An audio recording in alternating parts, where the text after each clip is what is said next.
So let's go to Matthew chapter 9, verse 18. This lady has been on my mind a lot lately. So Matthew chapter 9, we're going to start in verse 18. And this is Jesus's part. This is going through part of the miracles that Jesus did.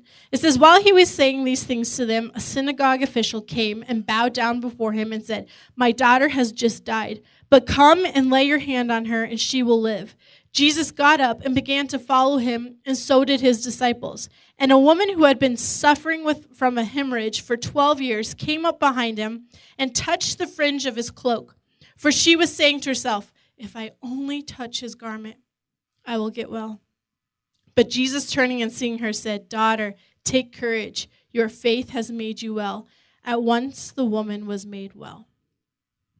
A couple things about this woman. One, if you know anything about the customs of the time, she probably was kind of had a label of shame put on her. She was unclean. Something was wrong with her. Let's just not deal with whatever she's got going on. So she had some shame to deal with. And another thing is she had pain that she's in for years, and how debilitating that can be and how totally discouraging that can be. But in another chapter, where they talked about how she had suffered much at the hands of the doctors. Okay, so she had done everything she felt like she could possibly do. Then she heard about this man named Jesus, and she found out. She put it all together. He's my source. Jesus, he's my source. Okay, not the doctors, not doing it all the right way, not trying to fix it on my own. Okay, Jesus is my source. All I got to do is touch the hem of his garment. Okay, I can do this. I can do it.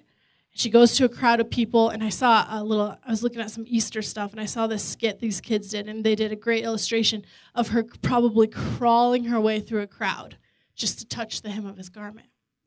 And we can see, this is just a couple verses. It's not very long, and then we move on to the next miracle he does. But if you put yourself in the story, and let's put ourselves in this woman's position. Do you know what I would have done when I saw the crowd? Ooh, pretty busy day today. Okay, I don't want to get, nope. I'm not gonna do it today. There's just too many people around. Oh yeah, some man's daughter's dead. She probably takes priority over me. I would have totally made every excuse in the book to not place myself in an uncomfortable situation where I'm going to literally say, excuse me, I don't care about what you're going through right now. I have to touch the hem of his garment. I would have taken the back seat every time. Because I've done it in my life. When it's been my time and my need to pursue something with Christ, and I said, I have a million excuses. Why? Because I know it's going to get uncomfortable. And I know it's going to get real awkward. And so I will take the back seat every time. Nope, that's okay. Oh, please go first. Please, okay. Maybe I'll see him some other day. Not today, though.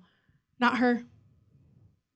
She had the courage to do what many of us would not do because she knew he was her source. She knew that if she just touched the hem of his garment, she'd be healed. And what did he say? Take courage.